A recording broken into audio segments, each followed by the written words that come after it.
Oh,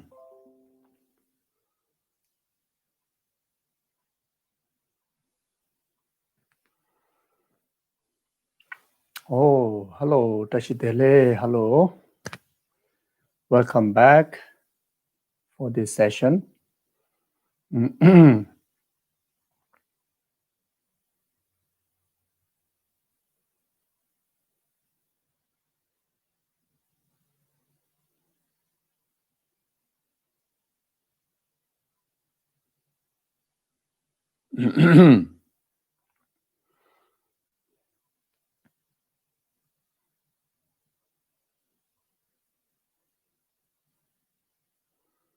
Yeah.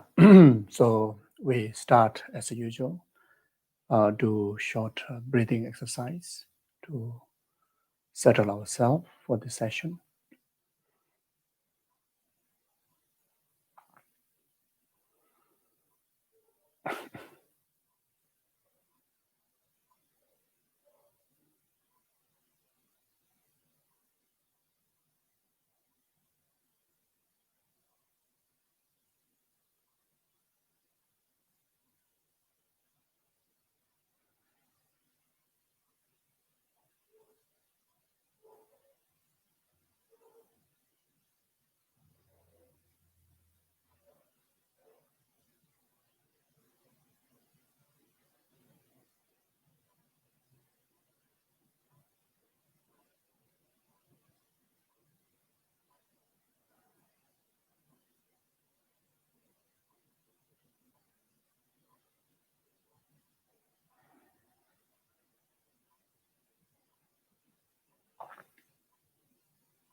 Now we refresh our refuge practice.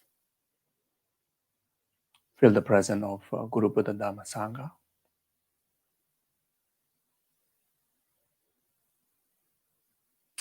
Feel their blessings.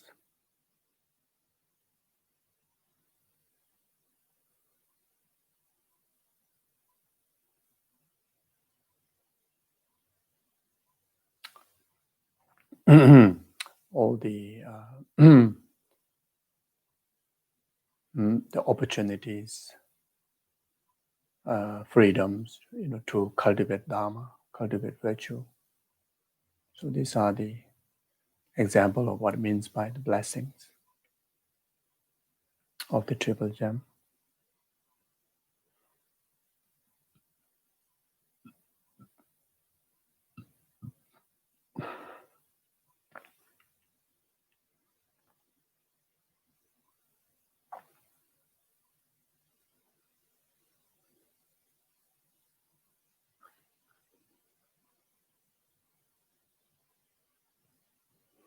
Yeah, feel the presence of all the lineage gurus, the omniscient, the omniscient mind, seeing, looking upon us, all the Kadamba lineage gurus, all the way up to Lama Atisha, and all the lineage gurus of the profound teaching,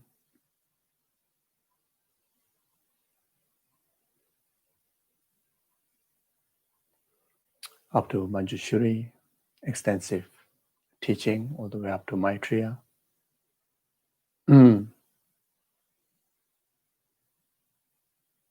all the refuge and the merit fields,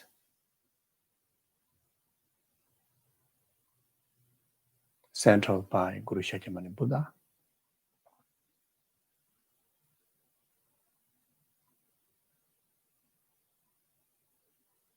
Infinite light rays and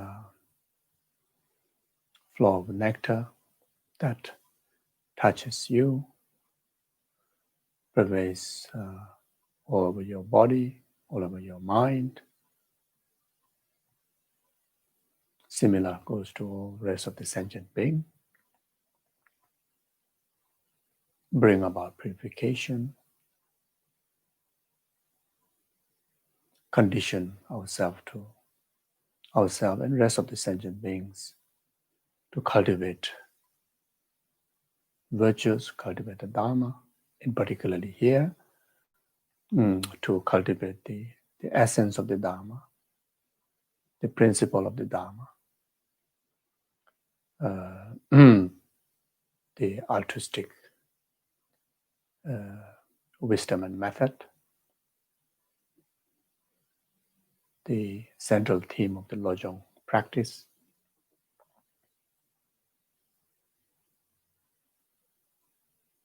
and get inspired to be just like them.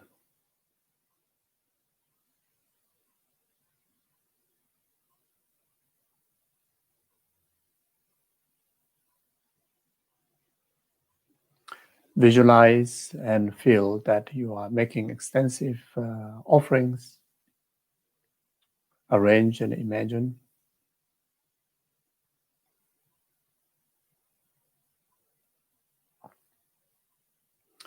those of you are from Australia, it's a spring.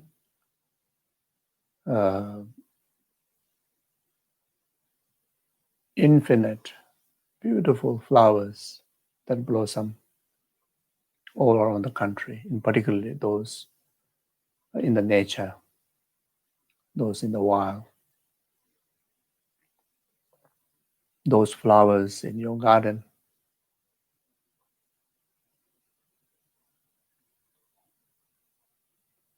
is already infinite out there, but then again, through your mind, you expand, through your visualization, you expand the infinite of infinite, in beautiful colors, beautiful shapes, beautiful fragrance. Fill entire space, and that abundance to each and every object of our merit field, refuge field.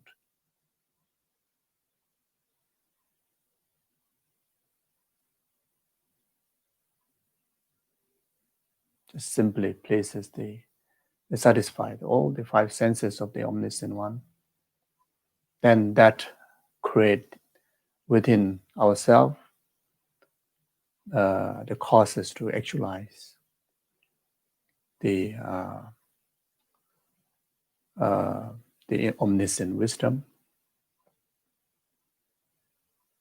through accumulating extensive merit through these extensive offerings, and also offer all then also those of you from other countries, whatever season that you are in, whether it's a snowing, it's offer the beautiful snow, or just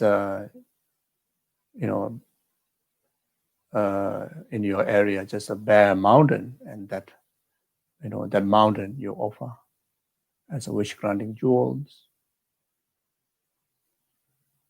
Basically everything, including your house, your possessions, your body, speech, and mind, your wealth, your bank balance, and every single energy of your body, speech, and mind, offer as an offering to the refuge and merit field. And through this, without any choice, we accumulate abundance and steady accumulations of causes to actualize the qualities of the refuge and merit field within us by accumulating extensive merit. And this merit we dedicate to the rest of the numberless sentient beings to actualize the state of Guru, Buddha, Dharma, Sangha. And this merit dedicate to purify all the sufferings of sentient beings, in particularly right now, in the human realm, to whom the southern human realm, the humans to whom that we have special karmic connection, oneself being as one of them, we dedicate this merit to pacify this pandemic, any form of difficulties. Dedicate to your family, your friends, dedicate to each other among us, who we have a special karmic connection.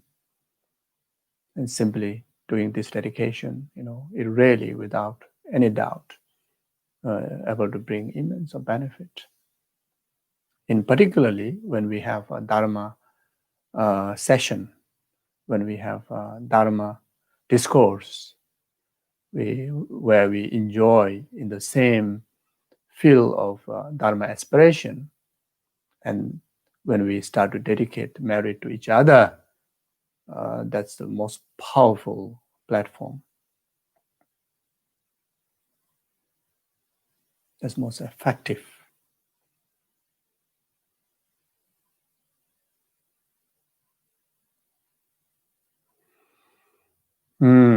Yeah, like that. So for the benefit of all sentient beings, then we're going to utilize this very session most meaningful, most fruitful way.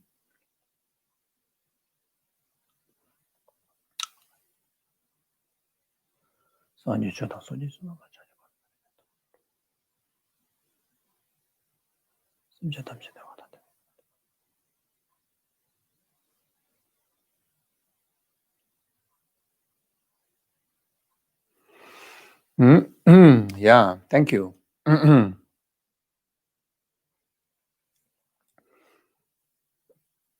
Yeah, so before we start today's subject, today we're going to talk about the subsequent period practice in relation to conventional altruism, the bodhicitta. Yeah. So before we do that, just to give a summary or brief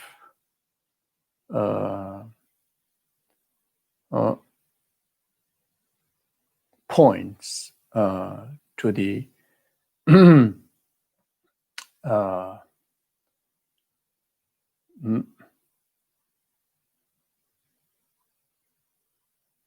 the practices on conventional bodhicitta in relation to what we have discussed last session, the practice that which one takes towards the practice in the session, in the meditation period.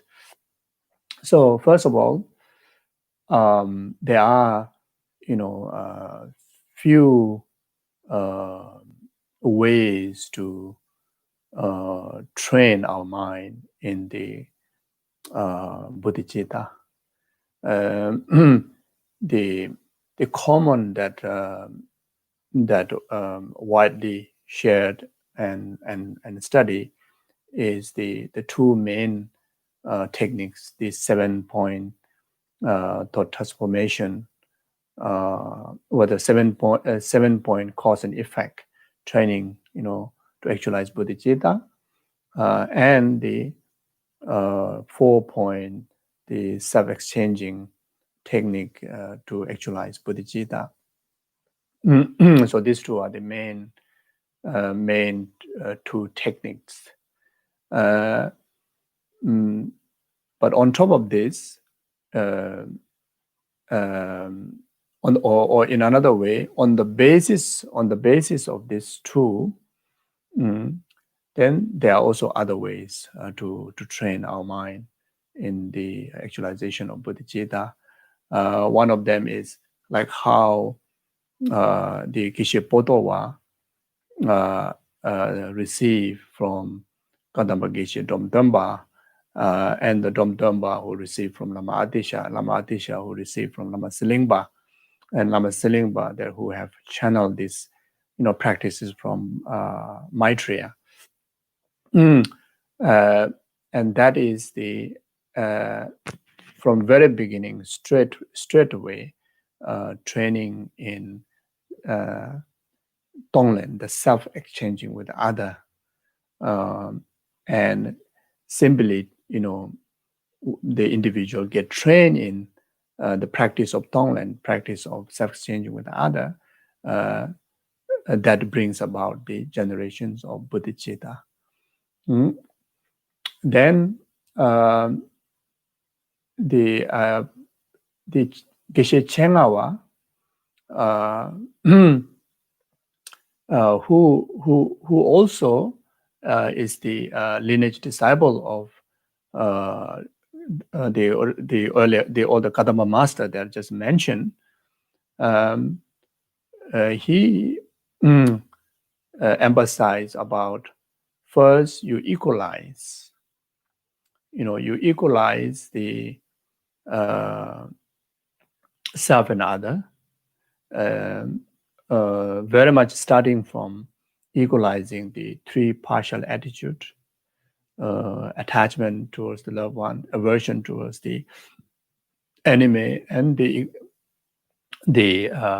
abandonment or the ignorance towards the rest of the sentient being. So equalize. First, you train by your mind by equalizing these three partial attitude. Then you engage in the training of the Tonglen practice. Then will result to the actualizations of the bodhicitta. Then, as far as concerned with the 4-point self-exchanging with the other technique, is very much based on the Shantideva. Then that channeling, all the way, like such as Nagarjuna and Manjushri. As far as concerned with the 7-point thought transformation, 7-point cause and effect is very much Atisha, then Selingpa, then the Asanga, then Maitreya. So the Maitreya here is the Buddha Maitreya. The earlier mention about the Chenga Rinpoche, Geshe Chenga Katamu Geshe Chengawa, his lineage mainly referring to the Maitric yogic, who is the practitioner of Maitreya. So even though the Podowa, Chengawa, they are the same disciple of the same lineage gurus, but then the technique that they specifically focus on is very much due to the three major the teachers of the Selingpa, or the three major teachers of the Atisha. Sorry, three major teachers of the Atisha, and also the Selingpas, the lineage, the masters. Based on that, there's certain differences comes about. But whatever technique that you train, all will be result. All will be for the purpose of actualizing bodhicitta. So now the purpose of mentioning here is we individually have to know ourselves. Which way is most suitable to your own mental capability. For some individuals, directly getting trained in the 7-point cause and effect will be more effective. For some, will be more effective just focus on the 4 points of self-exchange with others. For some, first just train, in a preparatory aspect of training, equalize the 7 other. Then after that, you directly train in the Tonglen, self-exchanging with others. And for some, by combining, like what Lama Tsongkhapa emphasized, Lama Tsongkhapa suggested, to train in the combined one, So if you train in the combined one, then it very much comes in about 11 points. The first is to balance the three partial attitude, equalize. First, train one's mind in equalizing from this three partial attitude.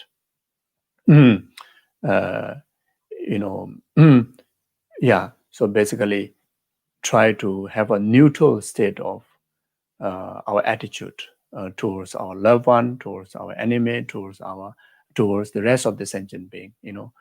Train until that you have some sense of view in relation to your heart towards them in the same manner. In the very much the same manner. When you wish, when you express well wishes to others, that you have the equal sense of expression to your loved one, to the enemy, and to the strangers, basically to the rest of the sentient being. When you express compassion, when you express kindness, when you express any form of benefit that you wish to offer service to others, you may start from your mother, but then that sense of the benefit you have similar towards the enemy and the rest of the sentient beings. So once you have this non-partiality attitude, neutral attitude, then from the 7-point cause and effect, you train in the first 3 points. The first one is the recognizing all sentient beings as one's mother, as we elaborately discussed on the last class. Starting from your own present mother, recognizing the present mother as a precious present mother. Then you develop the same kind of recognition to the rest of your family members and rest of the other sentient beings. You can also train first to your mother, then all the loved one, then to the rest of the stranger, then the rest of the people or beings that to whom you used to regard as a harm giver. Like those enemies, like those like us, like if you felt that some spirits have harmed you, some nagas have harmed you, some animals have harmed you, then you train your heart recognizing they are too as your mother. Then move to the second. From the 11 point is the third one, but from the 7 point is the second one. Recognizing your mother's kindness. Again, we elaborately discussed on the last class. The similar way, you start with your present mother, then to your father, brother, sister, then to the rest of the stranger, then to the rest of the enemy. Then the third from the 7 point, and the fourth from the 11 point, which is the repaying the kindness of your mother, your precious mother, by remembering their kindness. Now repaying the kindness. Again, similar way, to your mother, loved one, then the stranger and the enemy, like that. Then after that, then you train in the from the 4 point of self-exchanging with the other. Now you take in the 4 points. Again, putting effort to make even more matured state of neutralized mind. Even though at the beginning, or when you are training on the first point, you already put effort to neutralize, the three partial attitude. But now here, to re-emphasize, reinforce, re-strengthen, you build the a stable, unshakable form of the non-partial attitude, which is the first of the 4 points of self-exchanging with other, and from the 11 point is the fifth, isn't it? Fifth, yeah. Then you move to the second and the third, which is training one's mind, seeing all the faults of self-cherishing attitude. Seeing all the faults of self-cherishing attitude. Train your mind in that. Referring to the quotations, like such as from the sutra, such as from the commentary treatise of the sutra, like such as Shantideva's teaching, in particularly, the chapter 6, where extensively, teach about the faults of anger, which rooted on the self-cherishing attitude. You see, then also the Nagarjuna's, precious garland.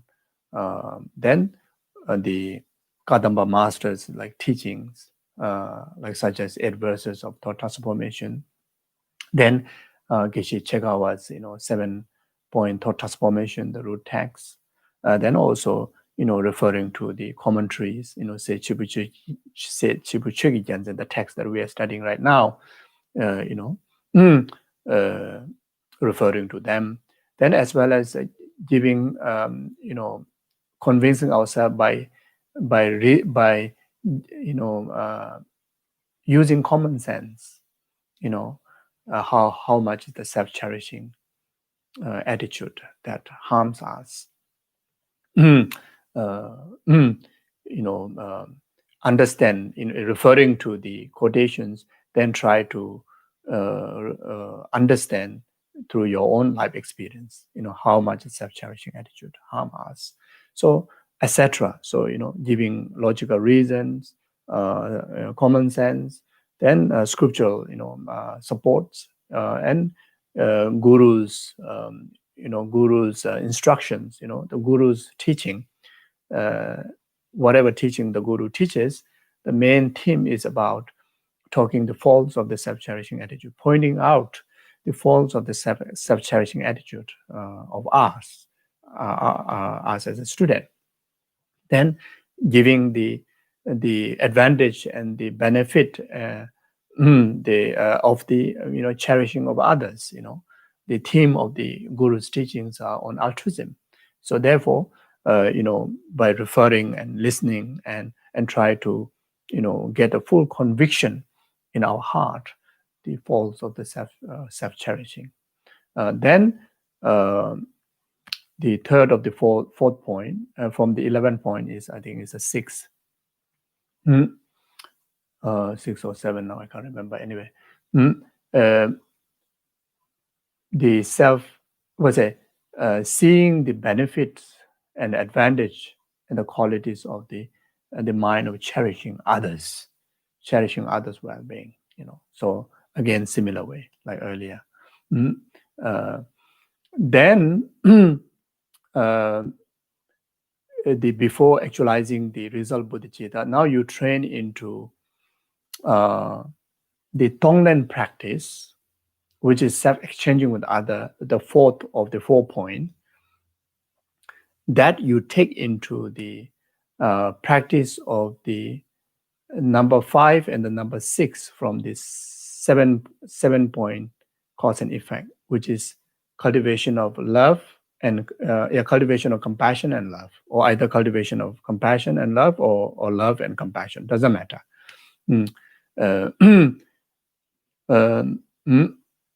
So here we can say that you take the cultivation of love first, then after that, then cultivation of cultivation of compassion first, then the cultivation of love.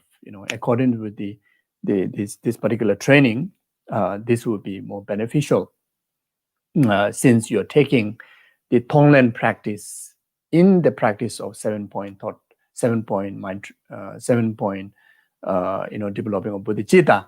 So the Tonglen practice, which is the fourth of the 4-point,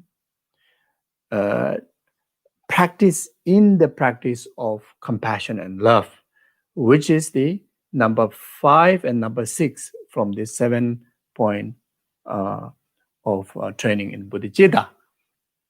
So now the Tonglen, Tong, give, Tonglen.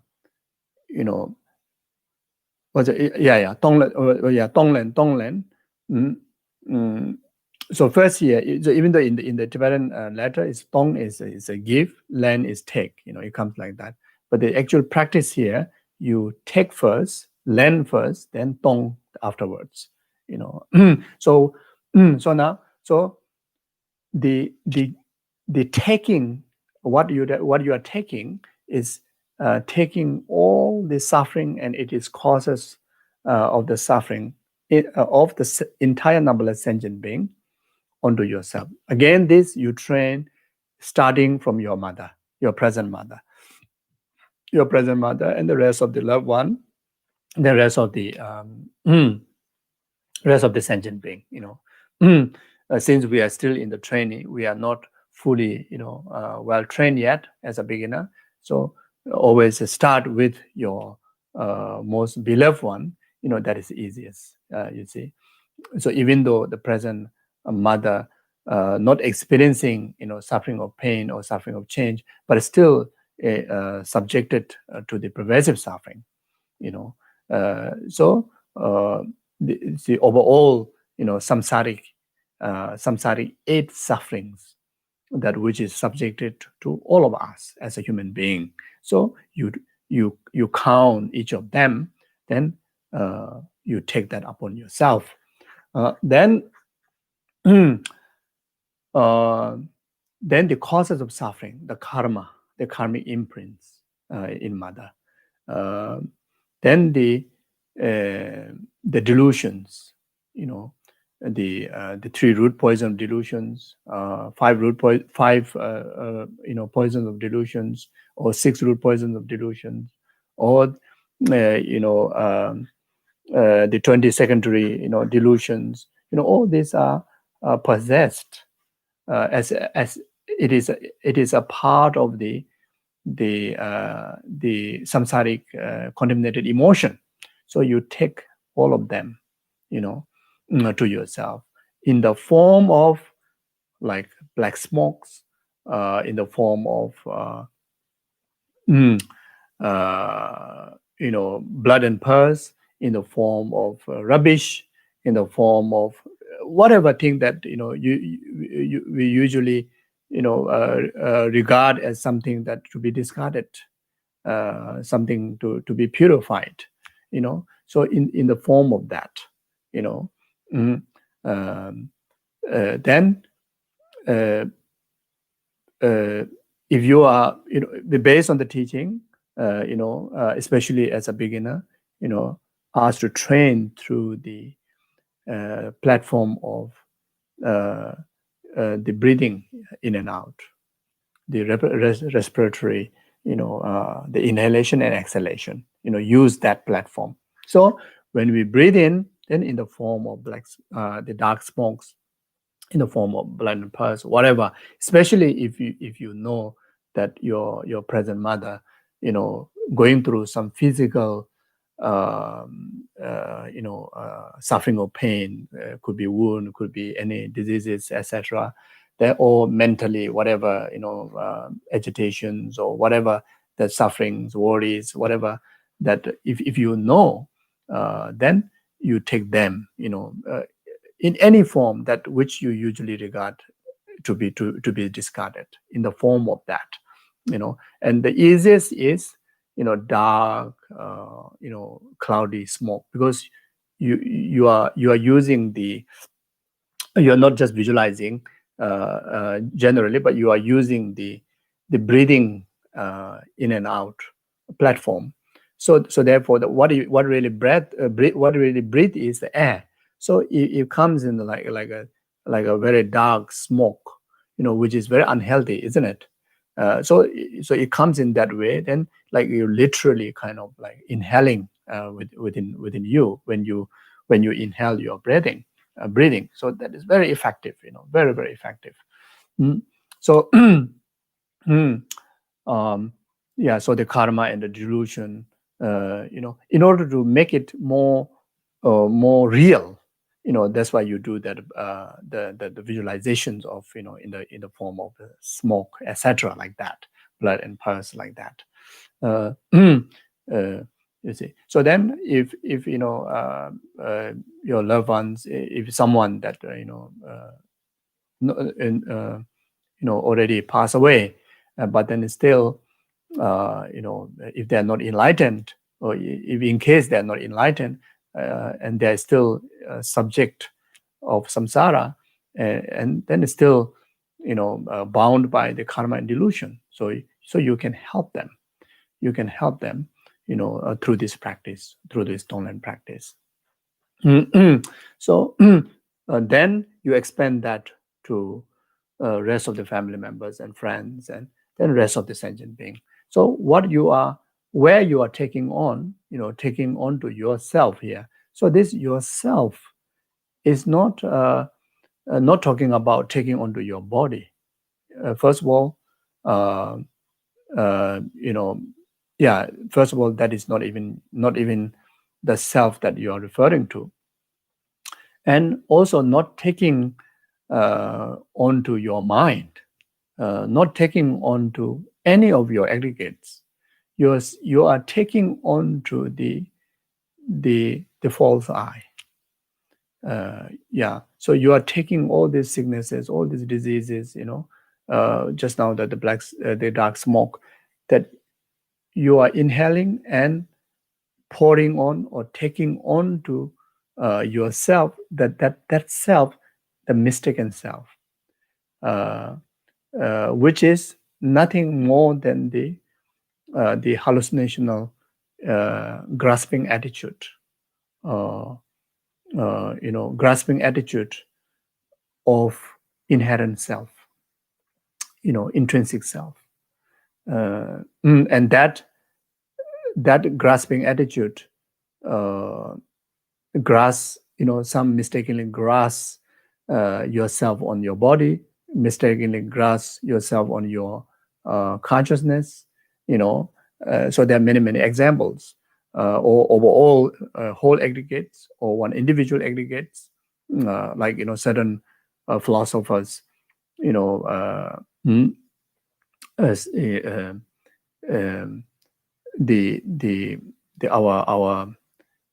our main basis of the consciousness as a self.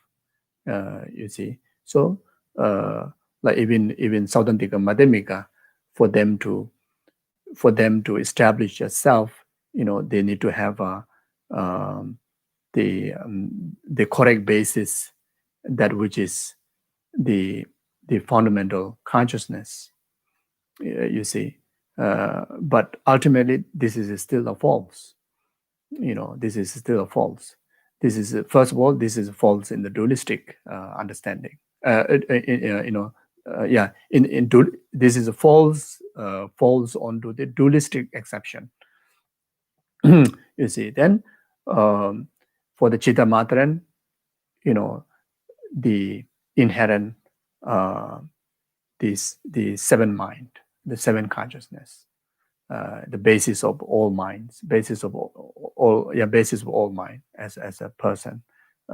Then the earlier schools, they even the basis, the whole five aggregates, the basis of where I is actualized. You see, so so for the final assertion of the emptiness view, or the selflessness view, yes, I is interdependently existing, but I do not exist at all, uh, inherently or intrinsically, in any basis, in any basis, not on the form, not on the consciousness, and not out, not in, not whole. You see, yes, it is dependently existing, dependent on the imputation of the mind. But even that imputing mind also do not exist from its own side. So therefore, this grasping, this false I, the false, you know, uh, grasping to the false I is the root of the samsara, a root of all the faults, a root of all the sufferings that what you are going through, what your mothers are going through, what the rest of the sentient beings are going through. In order to purify that, which is the only way to the freedom from oceans of samsara, to yourself, to rest of the sentient beings, starting from your present mother, is to destroy the self-grasping attitude, which is also the basis of self-cherishing attitude. You see, so now when you do the tonglen, the taking and giving practice, when you take, you are taking on to that false I. Okay, so that smoke, that visualize smoke, or the blood and pus, or even you visualize as if like you are, if someone experiencing cancer, you are doing tonglen practice, you through your visualization, through your concentration, you literally kind of like cut, literally kind of like pluck that negative cell of cancer, and you are taking onto yourself, which simply is, taking onto the self-grasping attitude, and the moment that goes onto self-grasping attitude, the effect is the self-grasping attitude will be destroyed. When the self-grasping attitude is destroyed, yourself, and in particularly the person to whom that you're doing tonglen practice, is released from the bondage of the sickness, bondage of the causes and condition of the sickness, which is karma and delusion. You see, that's why the tonglen practice regarded as so powerful, because it directly directly medicine to the root cause of the sickness, root cause of the problem. You see, so this tonglen practice is not just to do with the sickness, to do with any form of obstacle, any form of problems. If you see someone going through any form of problem, any form of sicknesses, any form of problem, business problem, relationship problem, any kind of a crisis, you can heal them through the practice of tonglen. So tonglen is not just dedicated to heal, to heal the sickness, to heal any form of negativities, any form of adversities. You see, then among in particularly in relation to the practice of altruism, the conventional altruism, the most powerful, tool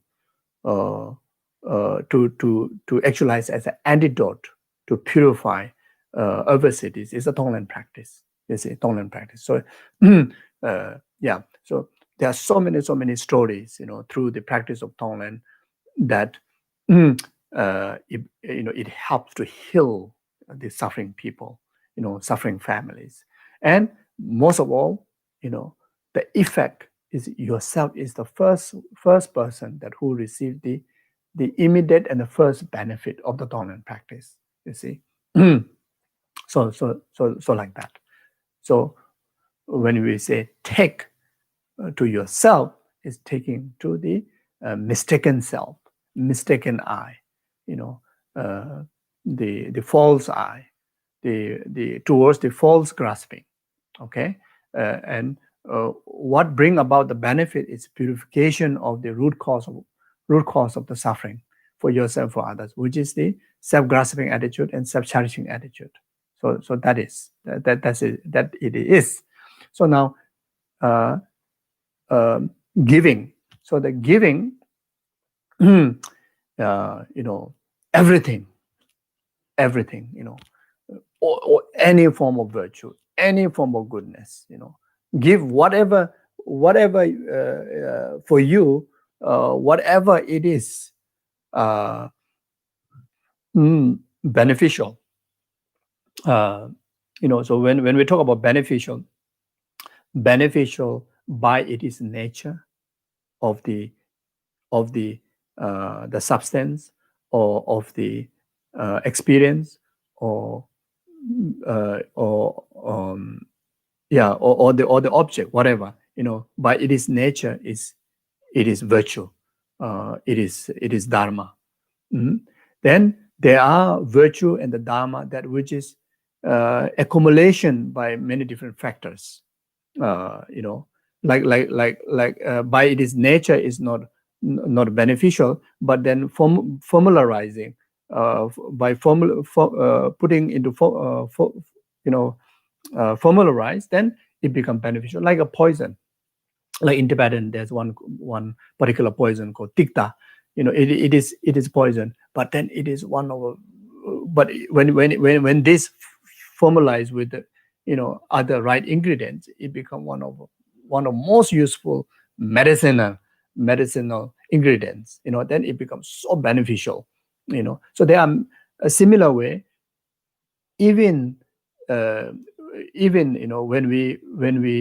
when we arise anger, that by anger by its nature is false, it is non-virtue, but the arising of anger, you formalize with other right factors, it become most powerful, most beneficial.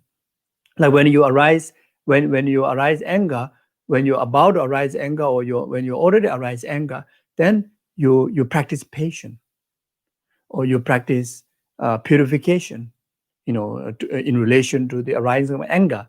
You practice patience in relation to the arising of anger.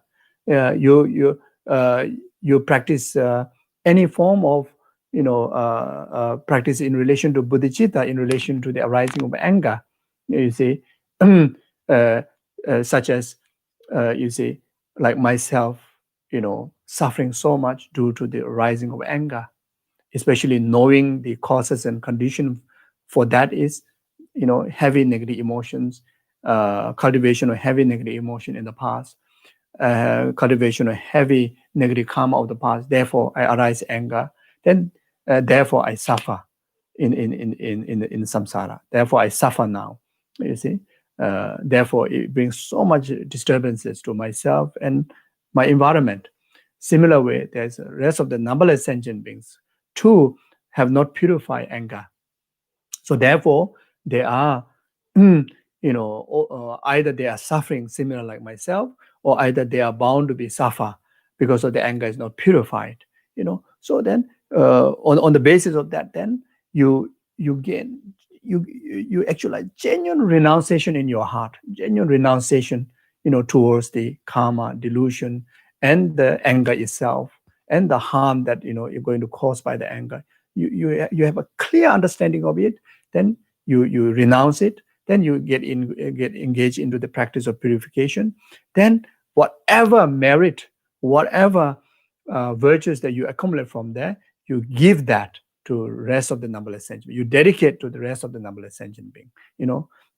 Or just simply in relation to the anger, that you are thinking about the well-being of others, as just mentioned before. That itself is a giving. You see, so there are. So whatever is beneficial, whatever is virtue, whatever is goodness, you give, you give. So again, you use the channel of respiratory, in and out. So when you're breathing out, then in the form of bright light, in the form of wish granting jewel, in the form of medicinal healing energy, And this is so relevant, because ultimately all the positive energy of the divine one, the deities and the Buddhas, are all uh, uh, untangible in energy form. You see, so when you visualize in that conviction, then in the form of light rays, in the form of nectar following from, follow together with that light rays, then reach out to your present mother, to the rest of the others. Then, um, you know, actualize them uh, in the absolute, filled with the virtue, filled with happiness, filled with blessings. And more than that, you abide them in the, because you have already taken all their suffering and all their causes of suffering. So now they are pure vessel. Now you pour all the qualities, all the blessings, all the virtues, with the complete of all the causes and conditions of the meritorious deeds in the mother sentient being, starting from your present mother. Now, uh, it is absolute, what do you call, factual that, factual that now they can actualize Buddhahood, with the help of your practice. Now you abide them in the state of, the Buddha, like medicine Buddha, or or any Buddha that you practice. You see, so so this is how that, through Tonglen practice, that you heal others. Tonglen practice that you purify the suffering of poverty, suffering of loneliness, suffering of depression, suffering of physical pain, suffering of delusions, the suffering of karmic consequences. So you see, it is a very what do you call, elaborate meditation that you can conduct. Hours and hours that you can just do detailed meditation on the Tonglen practice. You see, uh, it is so wonderful that it brings so much peace in your heart. So much how to say, fulfillment in your heart. When you start to practice Tonglen practice. Especially you go detail.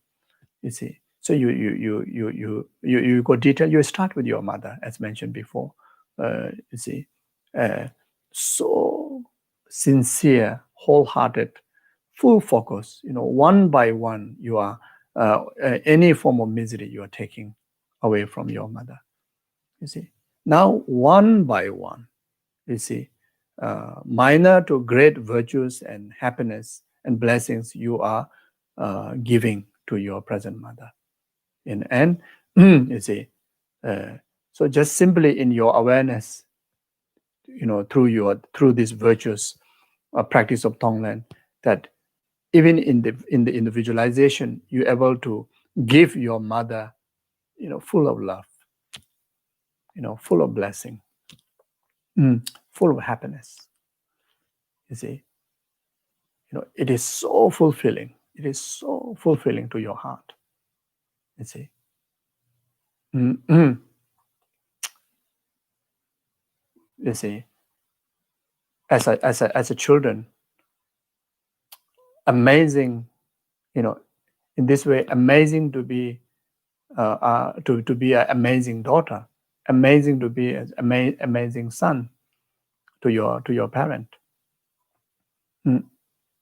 because you are totally in giving only happiness and causes happiness to your parent, and any form of minor or great inconvenience you are taking upon yourself. If physically you can also, of course, this Tonglen practice you can take into in actual form, in action. You see. So first we train in the thought. So this is a meditation session. You see. Then in the post meditation session, you get out there. You get out there to uplift the any form of inconvenience and suffering of your parents, and provide, in action, whatever form of happiness, virtues that you can offer. Even just have a cup of nice, offer a cup of nice tea, offer just gentle, nice, foot massage, you see, and just give, the, the marvelous word, virtuous, kind word of just simply expressing you are the most precious, most beautiful, most kindest, definitely that is true, person in my life. Can you imagine when the mother to hear that, and you are expressing that, knowing, the factual reasons of the factual, of this, and you are expressing that, not just a flowery word, but sincerely expressing that, you see, if you are not with them, just even like giving a call, even in case, unfortunately the parents are already not around with us, then you can still do the same practice, and it is so beneficial to them.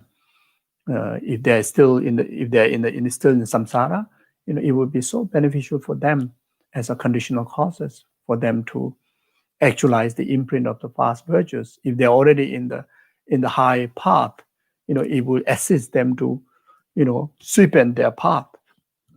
If they're already enlightened, they will be so pleased with you. They will be so rejoice in you, and that way our heart is blessed, so that, we too will simply gain a state of enlightenment. It's unbelievable, marvelous practice, you see. It is so, yeah, it is like that. You see, so then, so now here, the taking of the suffering of others from the Tonglen, you take the suffering of others through the generation of compassion. So that's what I want to say. Then give all the happiness to others, which is the Tonglen, giving through the cultivation of unconditional love. First, you train with unconditional love to one person, your mother. Train with the, compassion just with your mother. Then that compassion you develop into a great compassion, pervades to all sentient beings. That love, that unconditional love, become a great love, to all sentient beings. Okay, so now the 4 point of self-exchange with other complete here. Now you move to the number 6. Number 6 of the 7 point cultivation of bodhicitta, which is the what do you call the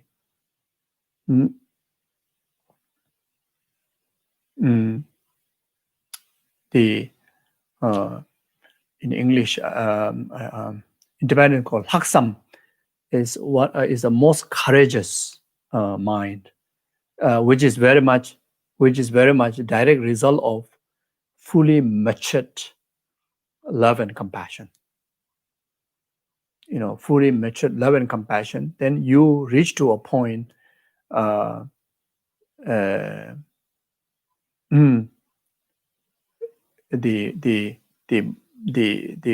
most courageous state of mind called haksam, or I think maybe it called resolved mind, maybe if I remember correctly. The meaning of this courageous mind is, the courageous in the sense that you are taking entire responsibility by yourself alone, in order to bring benefit to the sentient being, starting from your mother. You will not wait for anyone's assistance. You will not wait until you become Buddha to benefit. all mother sentient beings. You will not wait until that you actualize bodhicitta in order to benefit sentient beings. Right very now, that I am fully committed, to uh, uh, to benefit sentient beings. So that is the 10th point from the 11th point that Lama Tsongkhapa suggests. Then the result of this is the bodhicitta. So now there's another point that need to insert, and another important understanding need to be inserted within this practice of the 11th point. When you reach to the point of the from the combined technique on the number 10, there you now take the inspiring bodhicitta commitment and engaging bodhicitta commitment. You see, when you gain this laksam, when you gain this resolved mind, okay, now you are truly committed. You see, the resolve here is like, I am committed, so first, when you make the commitment, first you make the commitment in attitude. Again, this has a process. You see, as a training, this has a process. So you take the what you call the aspirational bodhisattva vow. Okay, so then that will lead to the taking the engaging bodhisattva vow. Okay, so not only that I will fully committed, without depending on anything else, that dedicate my life for the benefit of sentient being. You see, so that is the attitude. So from that onward, then you see, in all your attitudes, in all your activities, you never forget about thinking of the well-being of all numberless sentient beings, starting from your mother. How beautiful, isn't it? How beautiful. How beautiful. You see, when you are moving on to any activities, whenever your minds are moving, when your aggregates are moving, in action, in activity, you remember this attitude. You remember that purpose of my life is solely for the benefit of numberless sentient beings. Then when you eat, drink, whatever, you remember that. When you go to sleep, your entire sleep is infused by this attitude.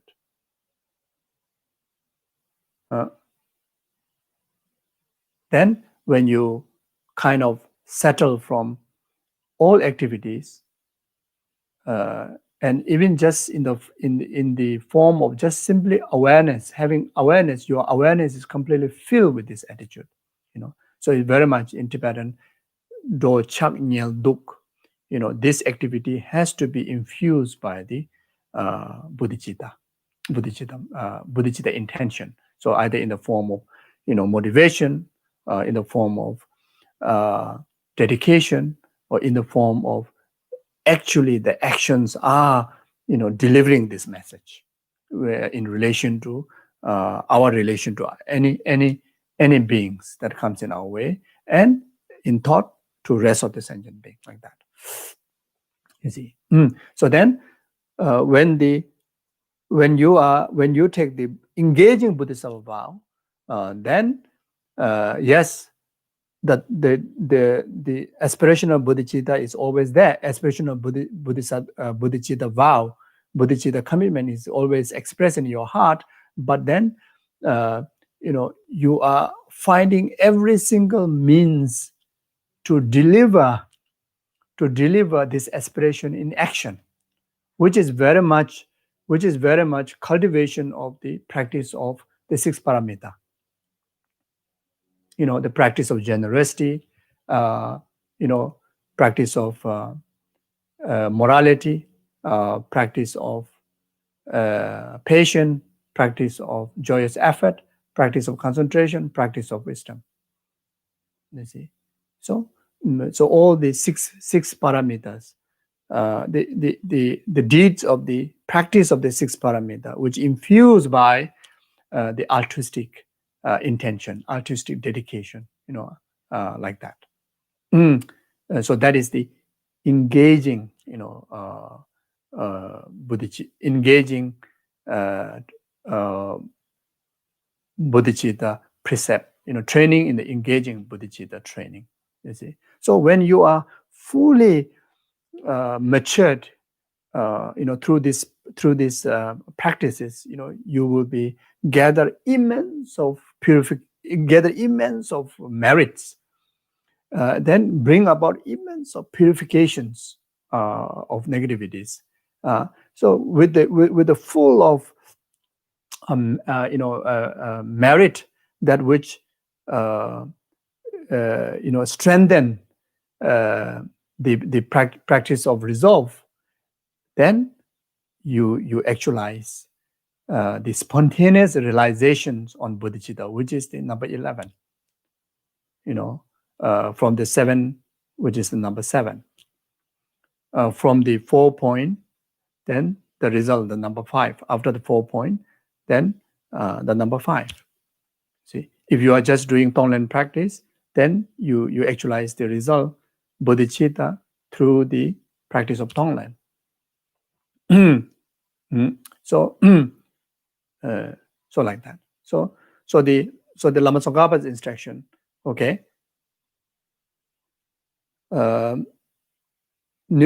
equalize your mind from the 3 partial attitude, then recognize all sentient beings as your mother, repay their kindness, remember their kindness, recognize their kindness, then repay their kindness. Then again, from the 4 point, do all the the first 3 points. The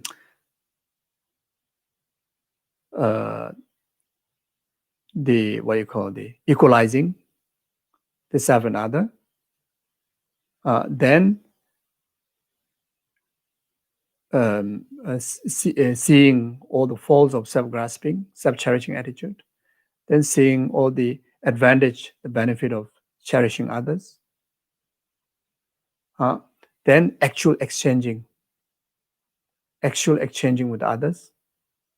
And this actual exchanging with others now take on to from the 7 point, practice of compassion, which is number 9, which you do the practice of taking from the Tonglen practice. Then number 10, which is the practice of Tonglen, the giving. Then the result, which is the spontaneous bodhicitta. So when you achieve this bodhicitta spontaneously in your heart through this training, then you become bodhisattva. Simultaneously, you enter into the Mayanic actual path. Your continuum literally actually develop the Mayanic path, the Mayanic renunciation within your mental continuum, which is the Mayanic path, that which infused by altruism, bodhicitta. Then simultaneously you become, you actualize the first moment of path of accumulation, which is the actual starting point of accumulating the first countless eons merit from the 3 countless eons of merit that we needed to accumulate in order to become full enlightenment. You become the child, you become the child of all the Buddhas. you also actualize the actual cause that which will bring the result, which will bring the born of Buddha within.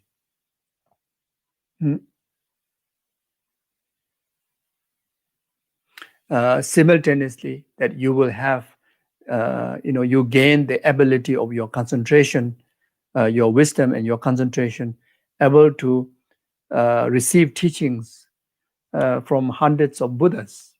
You're able to have this ability to directly receive teachings from hundreds of Buddhas. You see, so all these benefits will be actualized. When the actual bodhicitta is born within your continuum, and that bodhicitta is spontaneous bodhicitta. Up to now, is the aspect of bodhicitta is very much creational one, formulated one, have to give reason, have to generate. Now here is without any kind of needed to reasonalize, needed to remind, like always, as long as your awareness is there, the bodhicitta is spontaneously, exists there like that. Okay, so so now this first we need to understand, all these, different techniques to train, isn't it? So learn about that. Then after that, you have to analyze what really fits to you. You can take a time, 1-2 days, 1-2 sessions, or even a month, whatever. Maybe first you train in 7 points, see whether it really, affects you easier than other techniques. So once you come to a conclusion and you gain some kind of, you always get a result of effects. Your heart is affected by these trainings into a sense of, overwhelming love, overwhelming compassion.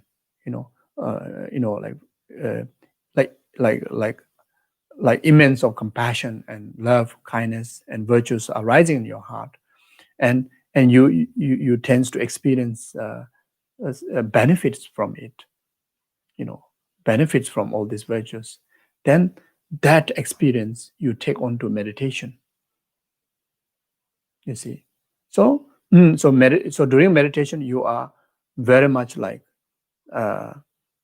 put into a position that intensively, bring habitual of your consciousness, in particularly the deeper level of consciousness, through the meditation process. You see, so now through this process of training, the training had to mature until that during post meditation that you are get affected by it. You see, during post meditation that we tend to forget all the learning, all the practices. That means meditation is not done properly, or meditation is not good not enough done meditation. The habitual training through meditation is not good, not strong enough. That's why we are unable to take the effect of the practice in our normal life, which is the post meditation. So this is often we experience. When the adversities comes our way, our Dharma practice disappear. You see, when we are upset, there's no idea at all about the Dharma. No, to can't even remember what is patience. You see, when we experience any form of crisis in our life, an example, if we lost someone in our family, it is so painful.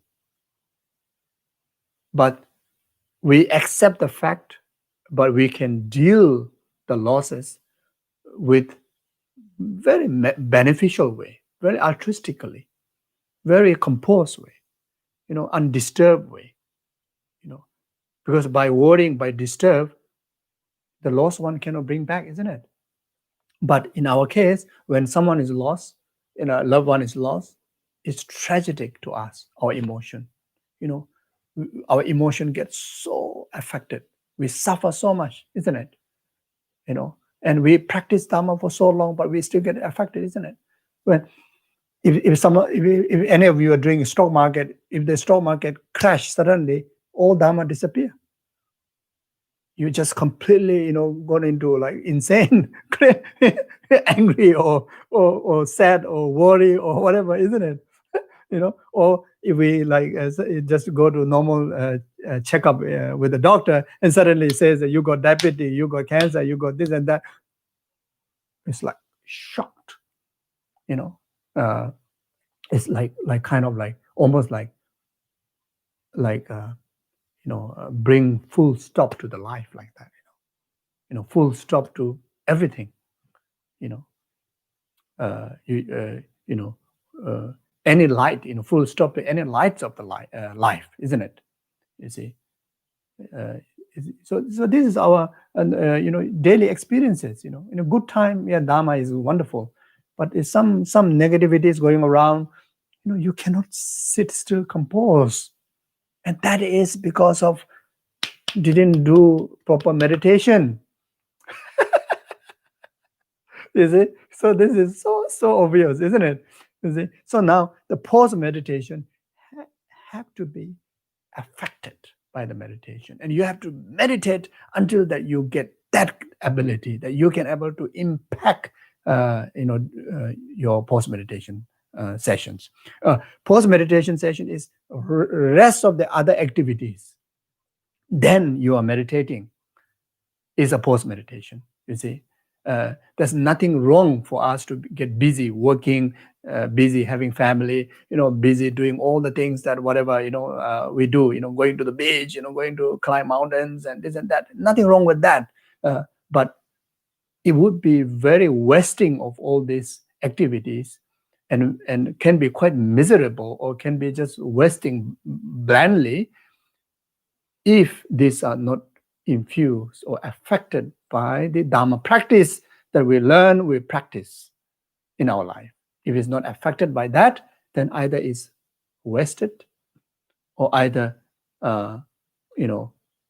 it's like so like that, you see. So the reason for us to meditate and is for us to because we spend majority of our time in post meditation, and that has to be affected by the meditation practice. You see, so like what many of you have received His Honor's teaching, especially for the past these 3 days. Extensive teachings on emptiness, extensive teachings on bodhicitta. So like what His Honor says, like bodhicitta has to be affected, by the understanding of the emptiness, by the practice of emptiness. And our life has to be affected by the practice in these altruistic practices. Like even in this, say Chibuchi Jensen's commentary here, or the Geshe Chekawa's 7-point thought transformation. The teaching of the wisdom first, then after that, teaching of the conventional altruism later, has a huge meaning, huge reason for that. You see. So therefore, the emptiness understanding, emptiness practices, can be. You have to take that as a support to the bodhicitta, and the bodhicitta also has to take as a support to the emptiness cultivation, and so like that. So anyway, okay, I better talk about the subsequent practice. So page 96, the subsequent period practice. The subsequent period practice are presented by the following line. There are 3 objects, 3 poisons, and 3 root of the virtue. 3 objects, loved one, enemy, stranger. 3 poisons, attachment, aversion, ignorance. 3 root of the virtue, the virtue of no attachment, virtue of no aversion, virtue of no ignorance. In the subsequent period, train the mind by purifying the field of your experiences. You see, so everything that we experience in our day to day is the field where we have to take account of the mind training practice, take account of the practice of emptiness and practice of bodhicitta. Okay, so the field of our experiences, they are blend field, like kind of like not excitement, not suffering, or like not kind of pain in between, like neutral experiences. Then there are very painful experiences, and they are very exciting and uplifting experiences. All these experiences, we have to infuse by bodhicitta intention. Have to interpret in bodhicitta, has to dedicate in bodhicitta. So that we have to remember. That's what I mean by, train. So like that, you see. So then purify the field of your experiences. Purify, you see, all the samsaric negative experiences that comes in our way. Everything should be purified by the mind training practice, by the bodhicitta practice. Okay, everything. When in relation to form, sound, and so on that are either attractive, unattractive, neutral, you experience emotions such as attachment, anger, and delusion. Train the mind in the following manner. Okay, all the five senses. Any experiences come to five senses, we should train like this. So in the text it says, sadly, just as I indulge in the sensual desire now, countless beings in the universe are dominated by the desire and thus indulge in infinite negative act. So the moment oneself indulge in negativity, think that rest of the other sentient beings, as I explained before during the Tonglen practice. You see, so think rest of the other sentient beings are also experiencing like that, and you take the in charge of, purifying those negativities also in them, not only to yourself but also in them. So through the practice of Tonglen. So how? Extract all of this attachment of other beings in one fell swoop, taking them into your heart and praying, taking them into your heart, your self-grasping attitude, and pray like this. May all these sentient beings be endowed with the virtuous root of non-attachment. Okay, if this is to do with attachment, you do like that. If it's to do with anger, you do like you do the similar way. The similar kind of thought transformation. The only change is attachment change to non-attachment is change aversion to the non-aversion. Attachment to do with negativities, negative experience to do with the ignorant, then ignorant to the wisdom, like that. In the same manner, extend this practice to all five poisons. All five poisons. The five poisons: attachment, aversion, ignorance, pride, and jealousy. You can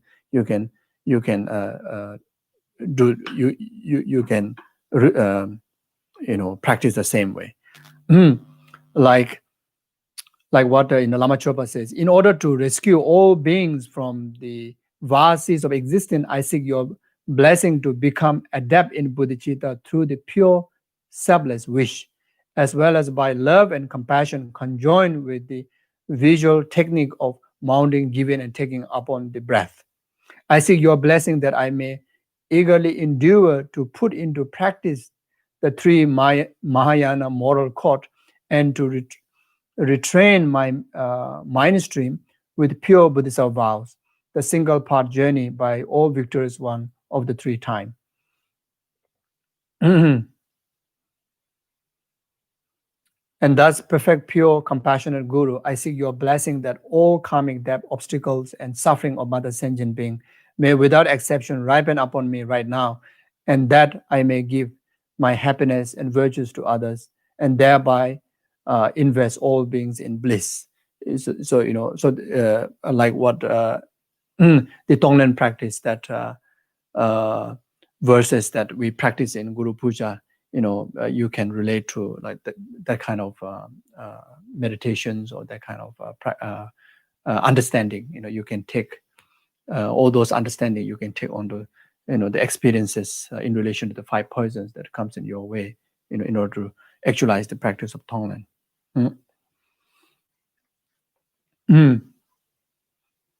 Yeah, the earlier one,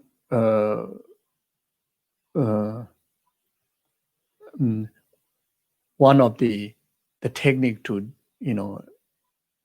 to develop bodhicitta, especially here they say Chibuchugi Gyaltsen mention in this text, especially we discussed that on last session, developing Tonglen through the cultivation of compassion and love, then actualize Tonglen practice, then result bodhicitta. So that's one of the technique that I forgot to mention before. So in all actions trained by means of words, in this line, so in all action trained by means of words, you see. So this is in particularly at the initial stage, or some individual they prefer to recite the words, then according with the word, they remind the practice. You see, for some individual, yes, they learn from the word, then already understood the meaning.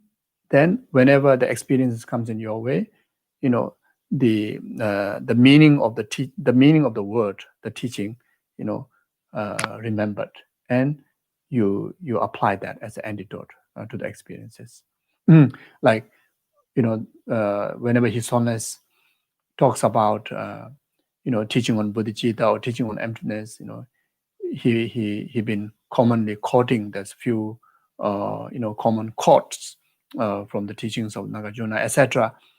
His Holiness saying that he recite that first, then he tried to interpret his experiences into those practices. So it's depend on individual. Some people have trouble of memorizing the words, but easy to understand the meaning. So for that, you read as many times as possible and try to get the meaning, and that meaning you take into your own understanding, your own word, to remember, to practice. And for those of you who feel easier to interpret the teaching by reciting the word, then should memorize the word. Then whenever that you need to use the teaching, then you recite that, then try to apply those teachings as an antidote. So this line pertain to training the mind even by means of mere words. You can undertake this, for instance, by reciting the following line from the treatise: "May the suffering of all beings ripen upon me. Through my virtues, may they all achieve happiness." So you can recite these words. Then so this the Tonglen practices that which emphasize in all the Lojong teachings are very much based on the Nagarjuna's teaching, like such as Precious Garland and Shantideva's teaching as a Bodhisattva's way of life. Like so in Nagarjuna's Precious Garland, so this word you can recite: "Whatever suffering sentient being have, may they ripen upon me. Whatever happiness I have, may it ripen upon sentient beings." You can recite that, then remind the practice of Tonglen practices. Alternately, you can recite the following when no one is around, especially for beginner. is so difficult to remember the practice. So sometimes you need to like say it loudly, so that your chanting the loud actually helps to implant the imprint very strong. So in that purpose, for that purpose, then you when there's if you are not disturbing others, then you can recite this loudly. May the suffering of all sentient beings and those suffering causes ripen upon me, and may my own self be subdued and annihilated. So this you can also recite, and you can recite the earlier one, the Shantideva's teaching, the Nagarjuna's teaching, and also from the Lama Chöpa. So that's why in the pujas, pujas like Lama Chöpa or any puja is a meditation guide in order to take a strong impact to your heart, or at least a strong imprint of the blessing of the, bless the Buddha's words. So you chant loud. So in the puja, try to chant as loud as possible. You see, so that has a great meaning. So may my virtues, so I continue from the text, may my virtues ripen upon all sentient beings.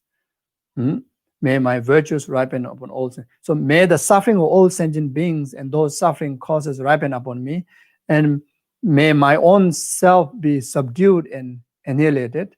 May my virtues ripen upon all sentient beings, and may they become endowed with happiness. So, so this can be memorize and recite, or read few times and try to get the understanding. Then you remember the practice. From the depth of your bone, cultivate the thoughts. So the following, the thoughts that recommended here. So again, cultivate that from depth of your heart. Like in this way. Oh, my dear mother, my dear brother and sister, sentient beings, most dear indeed are all these beings. So yeah, so like what says in the adverses of thought transformation, like all the sentient beings, like a precious wish fulfilling jewel. When something is so wish fulfilling to your all wishes, then it is dearest, isn't it? So in order to do proper Tonglen practices, we need to have that attitude. So this training by means of words in your 4 daily activities. So 4 daily activities, the movement activities, the eating, drinking, activities, then sleeping activities, and just placing yourself in one position, or just resting activities. So all this should be interpreted in that. Involve following sutras and nomination of cultivate loving kindness by means of mere words. So this is through the words that you get the benefit of the practice of the Tonglen practices. So like that. Okay, thank you. So I stop here. And so following days for this week, of course, the main practice on emptiness, the meditation on emptiness, and the meditation on bodhicitta, that continues. But then now, according with what we discussed, or you refer to this text again few times, and try to take your practice. It is effect to the daily activities, and check it out. How much that influence to your daily activities of your practices. And if there is not really affecting, then that means have to do more intense meditations. First do analytical meditation, then after that you get genuine conviction in those practices. Then after that you try to get strong imprint, strong habituation through the placement meditation on bodhicitta and on emptiness. So at least check it out.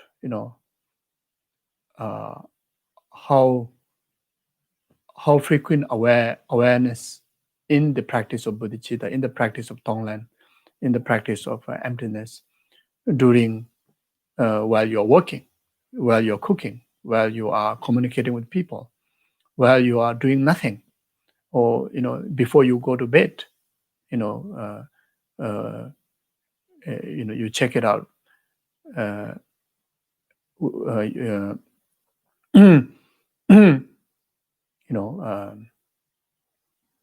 Check it out. That not to check it out whether you are missing to cultivate bodhicitta or emptiness before going to bed. Then check it out. The first thought when you awake, first thought whether you remember bodhicitta, Tonglen practices, whether you remember emptiness or not. You check it out. You see, so you can jot down. In this activity, I didn't remember bodhicitta. In this activity, I didn't remember emptiness. You can in the some of the retreaters, some serious practitioners, in Himalayas, they use they collect small stone, many stones. So whenever they remember, they put the one type of stone here. Whenever they don't remember, they put the other type of stone there. So then at the 24 hours of your life, you check, how much, which one is more. You weigh them. You see, then you eventually you decrease the negative side or the false side, and eventually increase. This just to make sure that you are looking after yourself well. You see, so something like that. Okay, so thank you very much. So since I already took some extra time of you, so at the beginning I've already do a short dedication. So we just do the short one here. So in short, whatever individually, collectively, and the merit of all the past, present, future Buddhas, we dedicate for the benefit of numberless sentient beings, temporary happiness after the ultimate happiness, the enlightenment. And may this collective merit be the cause, complete cause to eradicate the whatever pandemic crisis that's going around in the world. And also especially dedicate to those people who ask you to pray, who ask me to pray, in particularly, praying now when we all are having this Dharma discourse. It would be so beneficial. So in my heart, I think I dedicate to each and every one of those people and animals that to whom you are making prayers, and you too also do for me, because there's so many people asking prayers dedication from me. And also dedicate to those who pass away, in particular those who are 49 days, within 49 days. Also dedicate to all the world leaders to have loving kindness, compassionate heart, or the leaders of organization, or the leaders of family, to lead people under them with only with love, kindness, and compassion. And also dedicate, may this collective merit be cause for long life of all the good people like His Honor Dalai Lama, Jagja Lama Soramiji, all your spiritual gurus, and all your families, and yourself, and all the others have a long, meaningful life, and all their aspirations of bodhicitta fulfill without delaying.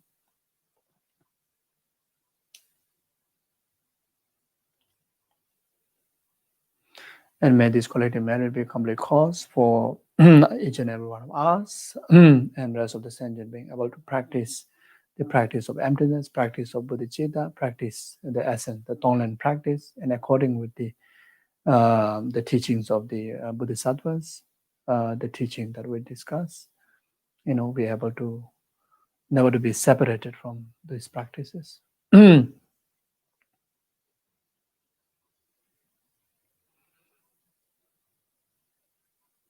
dedicated in emptiness, the dedicate ourselves, the merit, and the purpose we dedicate, all lies in the nature of lack of inherent existence.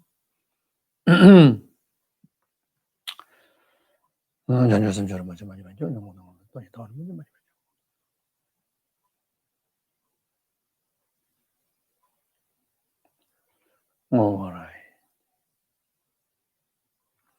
Okay, thank you very much, and please take care and have a meaningful days to come.